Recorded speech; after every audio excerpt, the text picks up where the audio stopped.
Then some wise men went to the king. They told him bad things. Against the Jews they said to the king, "King, live forever. You made a rule. You said that everyone must listen for the sound of the horn. When they hear it, they must bend down and they must worship the gold statue. You said that you would punish everyone who does not obey you. You said you would throw them into the middle of a very hot fire, but there are some Jewish men who do not obey you. They are Shadrach, Meshach, and Abednego. You gave them authority to take care of everything in Babylon region. Those men do not respect your authority. They do not give honor to your gods. They do not worship your gold statue." When King Nebuchadnezzar heard this, he was very angry. He told his servants to bring Shadrach, Meshach, and Abednego to him. So they brought those men to stand in front of the king. Nebuchadnezzar said to them, "Shadrach, Meshach, and Abednego, is it true that you do not give honor to my gods, and you do not worship the gold statue that I have built? Next time you hear the sound of the horn, you must obey my rule. You must bend down and you must worship the statue that I have built. If you do not worship the statue, my servants will throw you immediately into the middle of a very hot fire.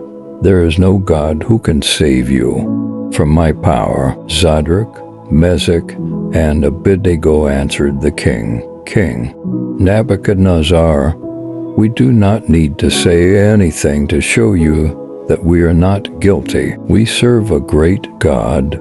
If you throw us into the very hot fire, he is able to keep us safe. Yes, sir, he will keep us safe from your power too. But even if he does not save us, we still would not serve your gods, and we will not worship the gold statue that you have built. We want you to understand that very clearly, sir." Then Nebuchadnezzar was even more angry with Shadrach, Meshach, and Abednego. His face became red. He said to his servants, "Make the fire in the oven 7 times hotter than usual." He told the strongest men in his army, "Tie up Shadrach, Meshach, and Abednego, then throw them into the very hot fire." So the soldiers tied up Shadrach, Meshach, and Abednego with ropes.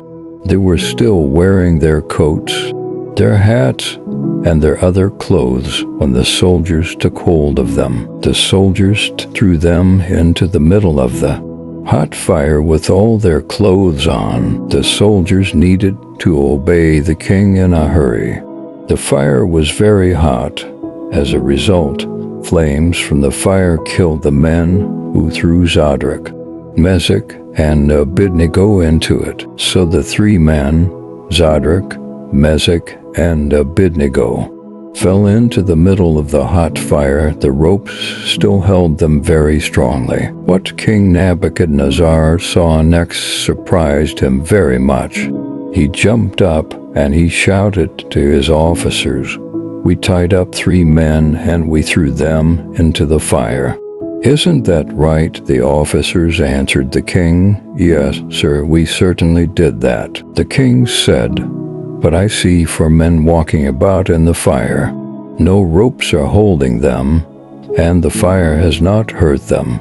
The 4th man seems like a son of the gods." King Nebuchadnezzar went near to the door of the oven, where the very hot fire was. He shouted aloud to the men inside, "Shadrach, Meshach, and Abednego, I see that you are servants of the powerful God, who rules over everything. Now come out here." So Shadrach, Meshach, and Abednego came out of the fire. Then the king's officers, his wise men, and the government rulers and leaders came near to the 3 men. They saw that the fire had not hurt Shadrach, Meshach, or Abednego. The fire had not even burnt their hair or their clothes. They did not even have any smell from the fire. Then King Nebuchadnezzar said, "Praise the God that Shadrach, Meshach, and Abednego serve. He sent his angel to keep his servants safe." They continued to trust in their God, so they did not obey the command that I had made as king. They would not agree to serve any other god except their own God. They would rather have died than worship any other god. No other god can save people like their God has done for them. So I make a command for the people of every nation who speak any language. They must never say anything against the God of Shadrach, Meshach, and Abednego. If anyone does that, my soldiers will cut them into pieces. They will knock down those people's houses so that they become heaps of stones. Then the king gave more authority to Shadrach, Meshach, and Abednego to rule in the region of Babylon. Daniel 3 verse 8 to 30.